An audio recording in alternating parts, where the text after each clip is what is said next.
So all right, so now we're recording. So hello, my name is Gary Mccalliker. I'm I'm an athletic director, strength conditioning coach. I oversee health and physical education for Southeastern School District in York, Pennsylvania, and I'm also the chairperson for the NSCA Scholastic Strength Conditioning SIG. And today we're very fortunate to be able to talk to Coach Totten, who has not only been a mentor and coach for me, but also just an excellent ambassador for the weightlifting community over his years in service. So how you doing, Coach?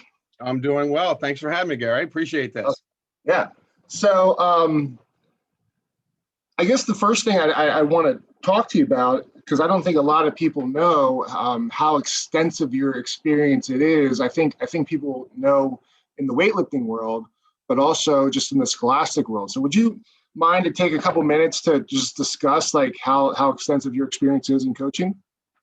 Well, I appreciate that opportunity because, like you said, people think of me as the Olympic lift guy, and it's one of those things that my background is in education, and I taught at the high school level. Well, actually, I taught for 32 years in public education, and the last 25 years were at the high school level. And so I taught weightlifting classes. I taught physical education classes. We had weightlifting as part of the sports programs after school, before school, summer programs. We did all kinds of weightlifting things. But I think a lot of people don't realize too that not only did I work with the athletes at the high school level, but also it was one of those things where I actually coached a lot of different sports. And that I think has really helped me utilize the strength and conditioning things that we were doing for the different sports, because I actually coached those sports. My original sport when I first got into teaching, wrestling was my big thing. So I spent a good bit of time with that and developed a couple regional and state champions in wrestling, and we had a really good team. But I also coached a lot of other things. I coached, believe it or not, swimming, diving, track and field, soccer, tennis, gymnastics. My last few years at the high school level, they asked me to help coach girls volleyball. And I'm like, I don't have any volleyball background at all. I like volleyball and I enjoyed watching it and played it okay, but I had no coaching background in it at all. So spent 2 years as the JV coach and just kind of learned as much as I could and soaked in as much knowledge, went to clinics and read a lot and just from practical application. Then I took over as head coach of the volleyball team, and we ended up winning states my last year there, and runner up the year before. So basically, what it boils down to is I just used my education and teaching background to help my coaching, not only in the weightlifting area for strength and conditioning, but also in the actual sports themselves. So I can really relate to a lot of the high school coaches that I know what they're going through, all the agony and the ecstasy, so to speak, of coaching at the high school level. So been there, done that, many, many years. That's awesome. And I think it's great other people will know that, because I've always known that about you from our early conversations, but just the lens that you bring to coaching even your elite people, you can really tell that you're deep down, like you're an educator. You know, you're a teacher. So as far as weightlifting goes, how and why have you found Olympic lifting movements to be valuable for sport development for all types of athletes? Well, I can say from personal experience, when I first started lifting weights, I always tell this story, and people don't understand this because I turned out to be a 90-kilo lifter, 200-pound guy. And when I first started lifting, I got my first set of weights from York Barbell at York Barbell when they were downtown, and you're familiar where that is. Yeah. But I don't know if you're familiar with the old place, not the Hall of Fame and the business out on the highway now. This one downtown. So when I first got there, I was 8th grade. I weighed 83 pounds. I always joked that I was so weak I couldn't pee a hole in the snow.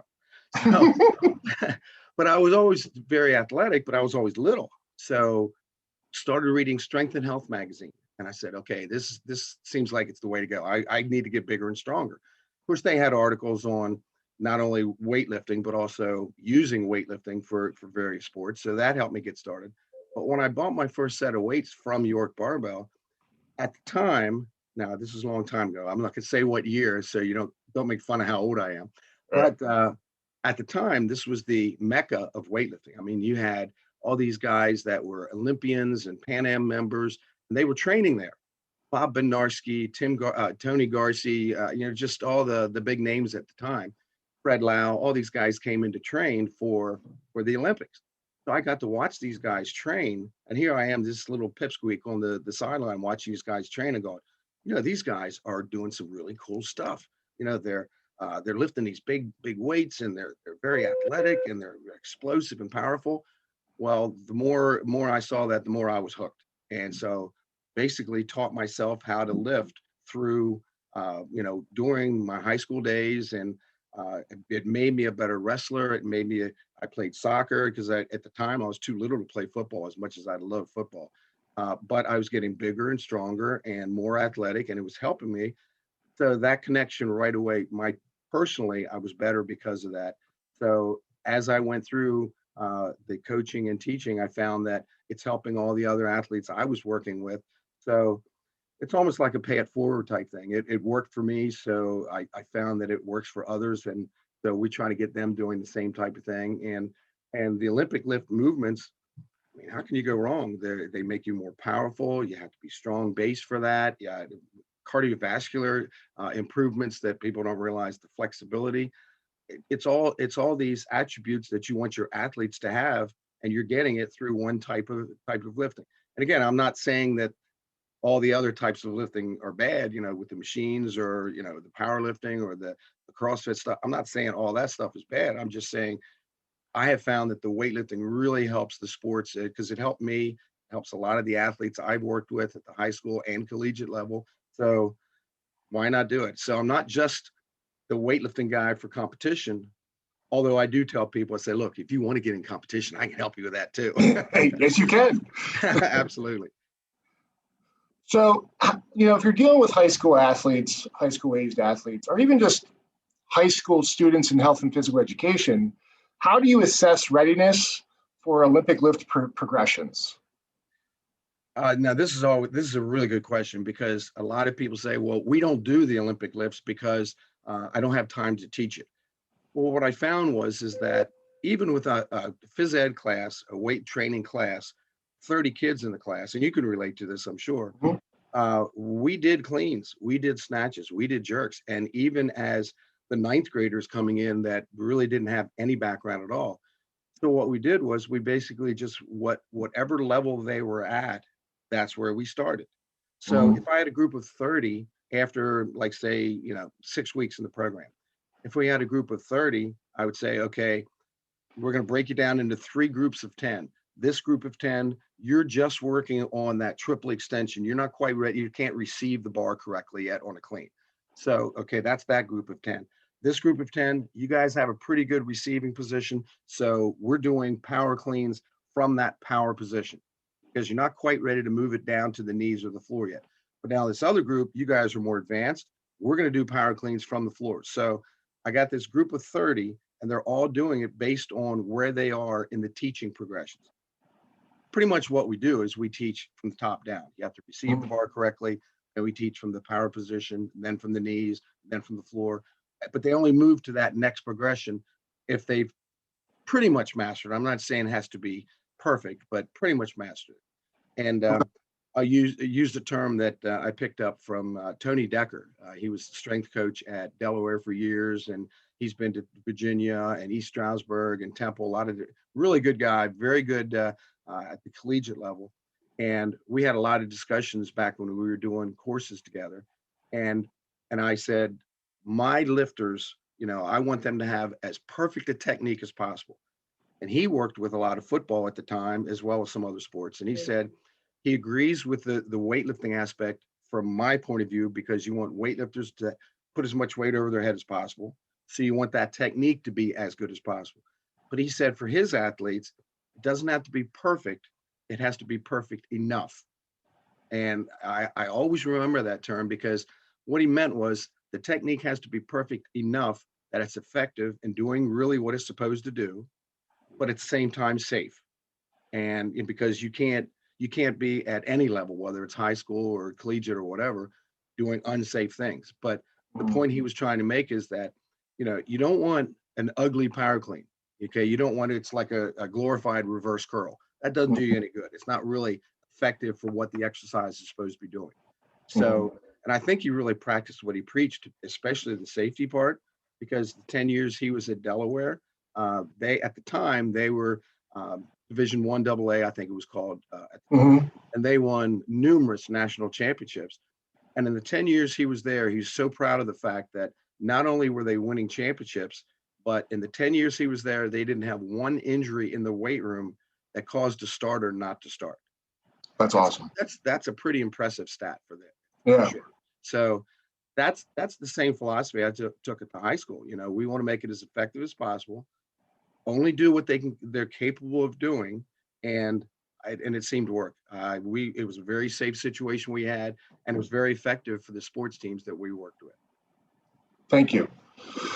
Just to kind of build on that, you know, I like dabble in competing in weightlifting. So we're going to, like, if we talked about weightlifting variants of movements, there are a lot of them. Like, just in that explanation, you talked about a hang clean or a power clean or a push press or a push jerk versus a full jerk. What variants have you found to be the most effective or the most appropriate with working with high school kids? Well, what I found is you just trying to keep it as simple as possible. All right. And if you look on the internet, there's so many geniuses out there. There's so many better ways of doing things. And Mhm. what I found is that, and I know sometimes I get accused of being old school on this, but you know what? Old school works. Old school is just hit the basics, make sure the form is good, and get strong in those positions. And at the high school level, that seemed to work really well. I've seen some high schools where they're trying to do some of the more advanced things with like bands and chains and all these complicated training programs. Keep it simple. We pretty much just used a push pull leg philosophy. Okay. So, like for instance, in the weight training classes, we had limited time, and Hmm. by the time they got to the weight room, they basically only had 30 or 40 minutes of actual lifting. Same So, with our school. yeah, so because we only had when I first started, we only had like 50-minute classes. Yeah. So what I found was is that we wanted to get as much out of that 30 or 40 minutes as possible. So I said, okay, we're going to do one push, one leg, and one pull movement. The push might be push press, it might be a bench press, might be inclines, might be dumbbell work, might be a split jerk, might be a power jerk. For the pulling movements, might be a clean, might be a clean pull, might be an RDL, might be a deadlift. For the legs, back squats, front squats, step ups, lunges. So if we took one exercise from each of those categories, periodize that into whatever amount of time that we had, Hmm. I'm telling you that worked. And then when we went to 90-minute class periods, we had the four mod days. Oh, it got even better. We still use the same principles, but we could expand it now. Instead of doing one exercise in each category, now we could do a lot more warm up. We could spend Hmm. a little bit more, like say, dynamic warm up, form running, things like that. At the end, we could do more flexibility work and cool down type stuff, and still had a good 45 to 50 minutes of putting that same push pull leg thing category, and it works. My advanced lifters, weightlifters that aren't even the high school scene, we're still doing basically the same thing, only more advanced. So Hmm. take your kids to whatever level of advancement they can handle, but just don't be in too big a hurry, because that's really, I think, one of the things that a lot of coaches make the mistake of doing. They try to speed things up and take them beyond what they can really do, pretty much master what they're doing, and then move on to the next level. Yeah. I'll tell you, it's interesting because I don't think we've ever talked about this, but we run strength very much similar to what your experience. We run strength conditioning all day, every day in our weight room with two different teachers, and we essentially do push pull leg. And it's very basic, and we'll add some body weight stuff in there if we have time. And it's just like a linear periodization, and our kids get super strong. And I think it comes down to simplicity and consistency. Exactly. No, I agree 100%. Matter of fact, I'm doing an article right now for Play Academy. I don't know if you guys are familiar with that, but and the article is about training as a weightlifter or training like a weightlifter. So there's a difference. I mean, when I train my lifters that are weightlifters, we train a particular way, but we use those same principles to apply it so that you don't have to train exactly like a weightlifter or as a weightlifter, but similar to a weightlifter. Because if you figure weightlifters are the most strongest and most powerful athletes in the world, really. So why not train similar to them? It doesn't have to be exact, like you said. You don't have to necessarily do a full snatch or a full clean where that like you see on YouTube and the Olympics and Pan Ams and all. Okay, they're doing the movements that are most efficient to put the most weight over the head. That's their goal. Well, what's the goal of your high school athletes? If the goal is to get bigger and stronger and utilize those movements, maybe instead of doing the full snatch, you do a power snatch just from the power position. You're still getting the benefit of that triple extension, receiving the bar, so a lot of core stability. So there's reasons why you do that, but just take parts of that. You don't have to necessarily make them a full weightlifter, but just train similar to using whatever that they can handle technique-wise. Does that make sense?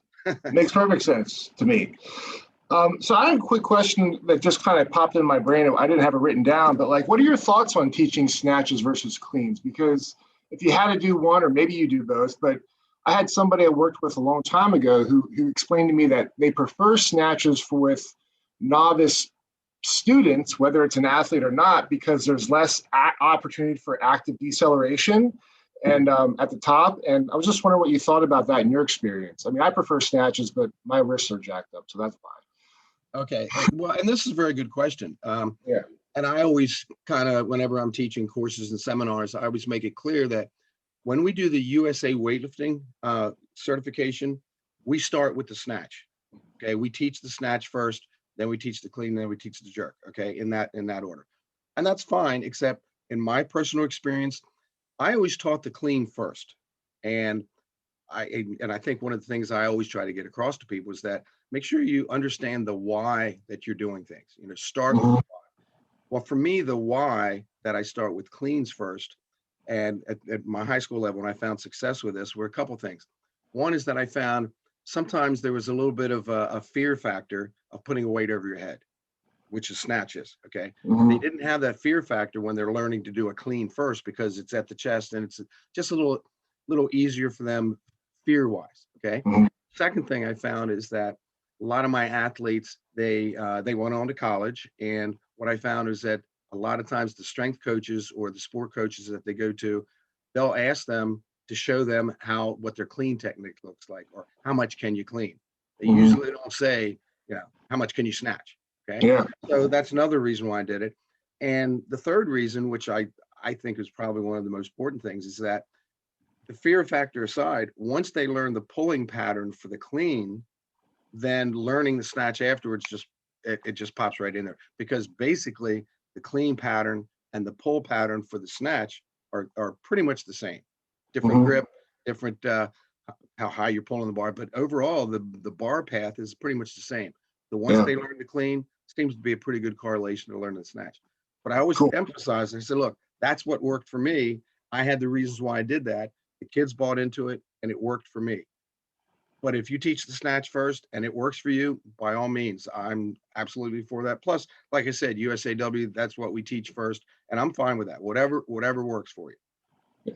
Yeah, it seems like most high school coaches that I know feel much more comfortable with the clean than the snatch, and consequently, that's what they use. But, like I was a collegiate athlete, we didn't snatch once. Like we never snatched in college, we did clean. So I think people are just, in addition to what you're saying, people are just more comfortable with it, which is a big part of the why. Well, and I think too that sometimes you get sport coaches, baseball, tennis, volleyball, anything that does a lot of overhead type movements anyway. Sometimes the sport coaches, they don't want anything overhead in the weight room at all, which I disagree with, because I agree with 100%. Okay. And I disagree with that, because if they're doing a lot of overhead forward movement, what are they doing work in the other direction. So Right. this is why we're trying to prevent overuse injuries. Now, obviously, you periodize it when you do the different things, but to me, if you're doing a snatch or a jerk or a push press, anything overhead, now you're working that shoulder stabilization that you're not getting by doing a whole lot of Right. movement like that. So, but that's another thing. Sometimes you have sport coaches that they're maybe because of their background, Yeah. what they've grown up with, they think that overhead work is bad. But I've worked with some pretty good collegiate coaches that worked with people at the elite level, and they're not afraid of doing snatches. Yeah. Or Yeah. anything else. There's. Yeah. I mean, well, there's studies out there about shoulder stability, and I wish I could reference them, but I think optimally you want to do like a 1-to-1 ratio between like overhead pressing and horizontal pressing, and then like a 2-to-1 ratio for your back, just to keep that shoulder stability in place. Well, and that's another reason why you have a variety of things to hit the muscles from a lot of different angles. Because one of the problems, a lot of lifting programs, especially at the high school level, it's all about benches. And bench presses, that's a great exercise, that's fine, but it tends to be overdone, and it tends to overuse the muscles in a particular plane or direction. And it's got to be just like people tend to do a lot more pushing movements than they do pulling. I like to see at least a 1-to-1 ratio of a push to a pull. So it's the same thing with overhead. I think you hit the shoulders from different angles, and if you keep doing the same position all the time, there's going to be overuse injuries for sure. I agree. So one of the Sam Melendrez, he's a member of our SIG on the committee, and he sent me a question. He wanted to know, like, if you're teaching large groups, how you kind of described your phys ed classes earlier, and you had 30 kids. Do you have like any big look-fors that you focus on when you're working with large groups? Or well, cues? yeah, I mean, again, we take them through the teaching progression from the top down, okay? And then we try to minimize any errors as they go. And like I said, it doesn't have to be perfect, but it has to be perfect enough that they can do it safely and actually getting the benefit of the exercise. So we just take them one step at a time, make sure that they can receive the bar correctly. And if they can't, then they're not ready to do cleans yet. Because I mean, that's the very first thing they have to be able to do. And then you get the argument, well, why not just do the pull? Because the whole idea is to get that triple extension, that explosiveness through that power position, which is great. That's one of the benefits of it. But a secondary benefit of doing cleans as well as snatches is if they do receive it correctly, now they're working even more core stability. They're working deceleration. They're working eccentrically. And the deceleration part, I think, is really important, in particular for high school athletes, but really all athletes in general.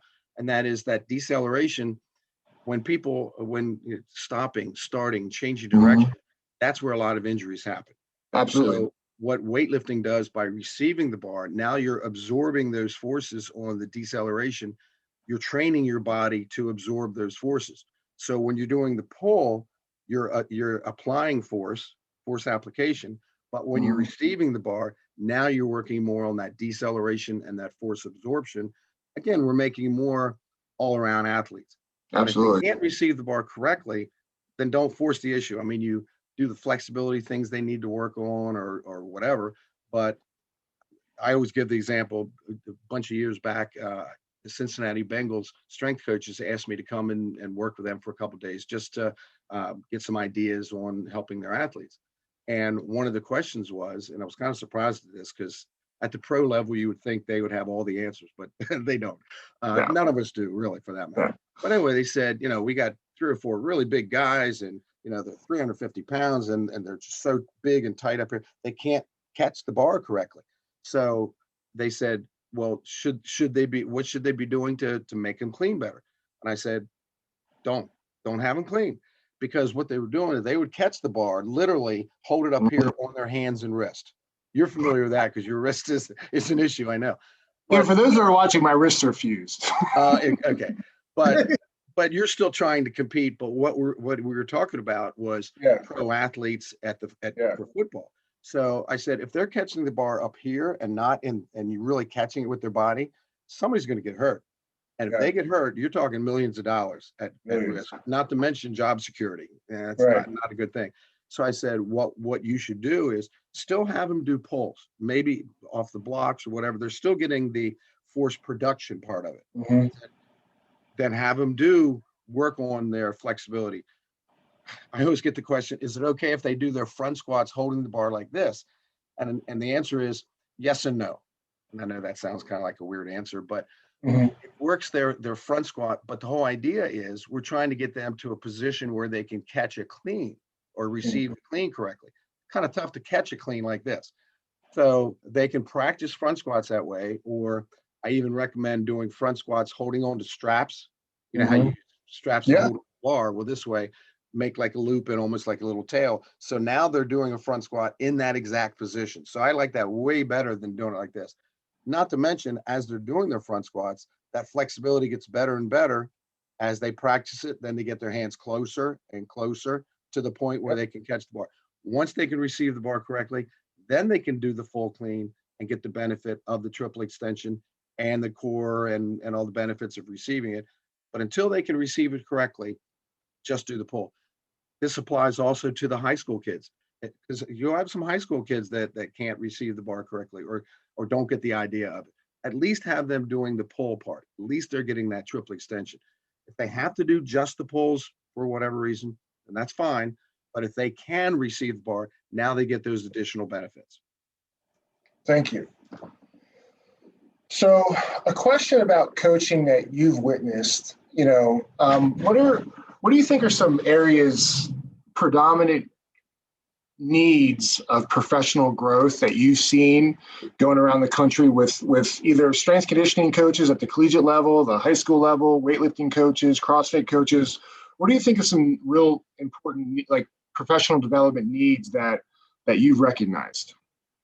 You mean as far as technique and coaching, or? Just it could be technique based or it could be coaching based. It could be, how they connect with their athletes. It could be anything. Well, and that's why, I mean, that's a multifaceted question, and I'll try to hit it from a couple different angles here. First of all, for the technique part, a couple things. First of all, slow the heck down. Don't be in such a hurry to say, okay, they have to do their cleans from the floor or they have to do full snatches. And you're in the York area, so pretty close to Lancaster and Pennsylvania Dutch area. And they speak in kind of broken German, Pennsylvania Dutch language, right? Yeah. One of my favorite sayings that they have is, the hurrier I go, the behinder I get. Well, think about it. I know the grammar sounds pretty bad there, but the point here is that slow down, just only take them as far as they can. And I know I've already talked about this, but people tend to want to get to the end of the road and get to that final result quicker. Slow down. I mean, and take it one step at a time. It'll pay off in the long run. So just to slow it down from there. One of the things I think is very important is professional development, and that is continue to learn and don't think that you know it all or you have all the answers. I always tell people, I said, if you come across somebody who thinks they know it all, stay far away. I mean, because if they think they know it all, they have no clue. And it is kind of frustrating because the more you know, the more you realize you don't know. Right. But the problem with the internet is that there's a lot of really good information out there. There's also a lot of crap. I mean, people trying to make a name for themselves or coming up with ideas that really haven't been tested. But you got to try this. It's the latest thing, and I'm going to make a name for myself. Be very aware of that type of person. I'll be honest. I mean, I've been doing this for years and years and years. I'm always learning. I certainly don't know it all. It's fascinating when I go to conferences and I listen to speakers who are way smarter than I am, from the science end, from the experience end, and I'm just trying to always learn from them.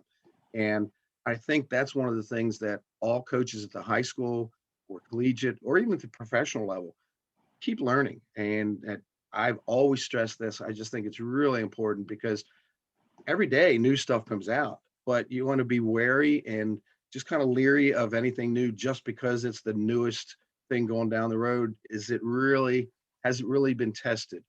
Is it really the safest way of doing things? Are you hearing this from someone who has a background that you trust? And that I think is really important for high school or college or even pro coaches for that matter. So Yeah, really. there's just a couple of things there. One is for a little bit more from the individual level, technique wise, but also from a professional development thing. I think just keep on learning. Heck, I'm going to be taking a course for US track and field in July on teaching and coaching. If nothing else, some of the science that they're going to be going over, it's going to be a review for me, but the review of stuff is good. And, learning the new techniques that I can apply to other people and, Mhm. just constantly trying to learn. I think that's really important. Awesome. Well, that kind of goes into my my last question. You offer a lot of resources to coaches. I was fortunate enough to, I know you're my level 2 instructor, but also I took your advanced Olympic weightlifting certification class. And quite frankly, that was a 2-day class or 2-day clinic. And that was probably the most valuable piece of professional development that I've ever had regarding weightlifting, just because the nuances that you brought to the table on how to coach somebody. The USA weightlifting, especially the level 1, sometimes you get people I found that don't know how to do the lifts. So the instructor ends up teaching them how to do the lifts instead of talking about how to coach the lifts. But your advanced certification was just phenomenal. So what kind of resources do you offer for coaches? Well, I have a couple of my own certifications, like you said. And what I try to do with my certifications, because I've taught the USAW ones for years. Matter of fact, I was one of the original ones that got the courses started back in the 80s. Again, I'm showing how old I am, I guess. But I really take a lot of pride in the USA weightlifting courses. I've taught them for many years, the level 1, the level 2. Back in the day, they had a regional coach course that I helped develop and taught that. It's changed around a little bit now. So I feel very strongly about how well the USA weightlifting courses are coming along, and I think they're really beneficial. And they're more for weightlifting coaches. And so what I did for my courses, I tried to make them more for strength coaches and to be able to apply the Olympic lift techniques to what their sports are. So it's exactly what we're talking about here at the high school level.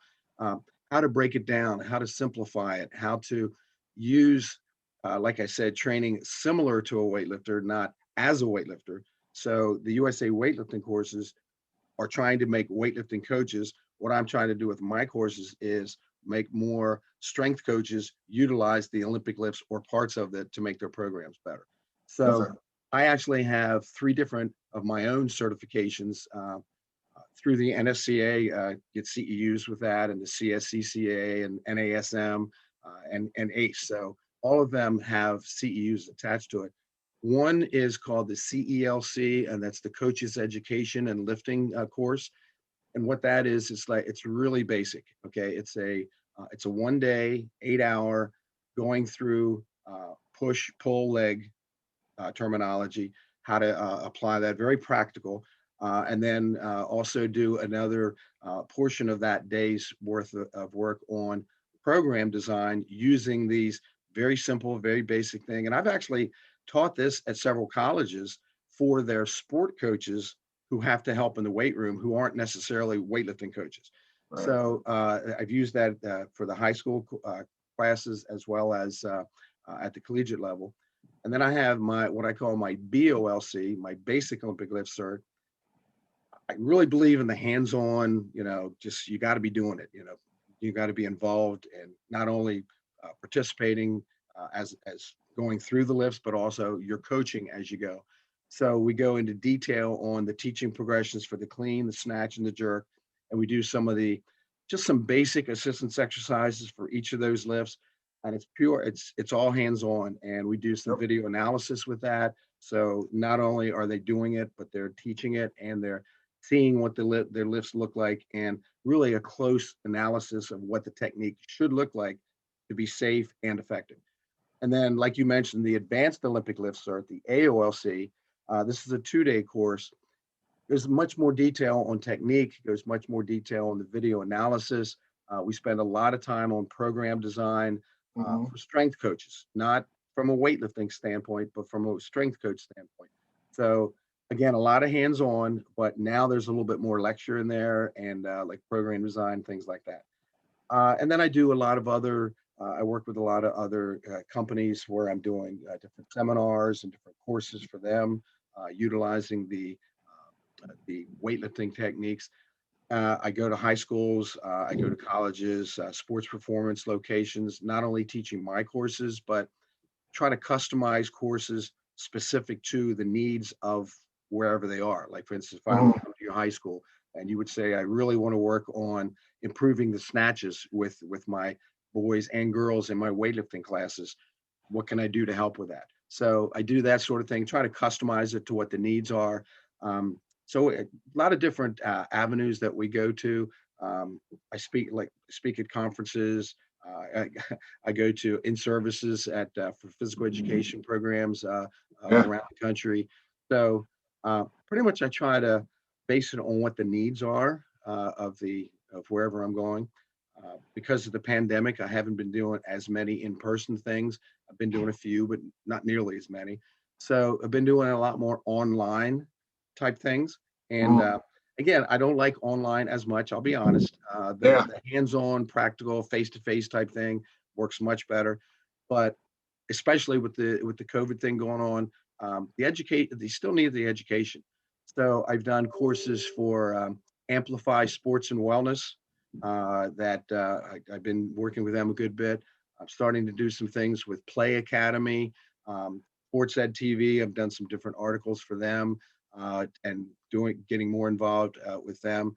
So just trying to open up different avenues so people know that, hey, weightlifting, it has its, and when I say weightlifting, I'm talking about the Olympic lifts, has a lot of value and there's reasons why we do it, and just trying to get the word out that people know a little bit more about what our lifts are all about and how it can be beneficial no matter where you are in your programs.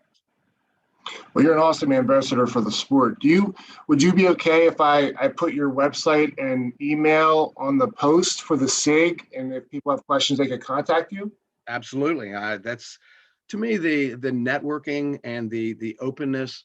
I think that's what it's all about. And you know, you and I talked about this before we actually started recording. And you know, education is education, and we want to share it with everybody. We don't want to say, hey, I'm only going to work with this group or only going to work with this group. We're just trying to get the information out there through whatever website or avenue that we can, just to try to help people. And hopefully it helps. And if it doesn't help, and if they choose to not use the information or don't feel comfortable with it, then that's fine. But we just want to get the information out there. And to me, yeah, the networking, absolutely, whatever we can do to get the word out. Awesome. All right, sir. Well, thank you very much. I'm gonna end the recording here, but stay on. Okay. Is there anything else that you'd want to share, discuss, or talk about that I missed? I'm sorry. We could talk for hours and hours. I know we could. I could. Well, I did just want to mention, you mentioned about the different things. I'm not a super tech savvy guy, you know. I'm learning more and more as we go, but you mentioned about the networking, so I did want to at least mention, just check out my website it's really easy. It's tottentraining.com. And all of my handles for Facebook and Instagram and Twitter and even LinkedIn, it's just simply @TottenTraining. So just to be in touch, I'm open to emails. And email is leo@tottentraining.com. So I'm open to conversations with anybody. Not going to get into arguments with anybody, but you know, we can get the information out there. And who's got time for that? Yeah. I don't have time for the drama and stuff. People want to learn or question things that I say, and you know, don't take everything just because you know I said it. You know, just say, well, why are you thinking this way, or what made you come to that conclusion? You know, so and you believe me, you can agree to disagree if possible. But again, we're just here to help. So any of those contacts, please, anytime. Well, you've always been a phenomenal resource for me. I mean, I'm blessed and lucky because you live right down the road, kind of. But you know, you don't bring me around enough, though. By the way. I know. Well, are you going to the American Open this weekend? No, but I am going to be officiating from. See, it's going to be kind of a weird one. It's a hybrid where some people are going to be there in person in Salt Lake, and others are going to be doing it online. So, I thought it was all in person. No, it's a mixture. As a matter of fact, I'm going to be here. We don't have too many lifters going this year, so to that particular event. So I'm going to be actually officiating from the comfort of my own house, which is kind of cool. I get to wear my coat and tie and still wear sweatpants. Yeah. But I won't be in my underwear. I will be. Right, well, that's good. That's good. Professionalism. Exactly. All right. Well, thank you very much, sir. I'm gonna cut the recording and then stay on. All right, sounds good. Thanks a lot for having me, Gary. I really appreciate it. This was awesome. Thank you. Thank you.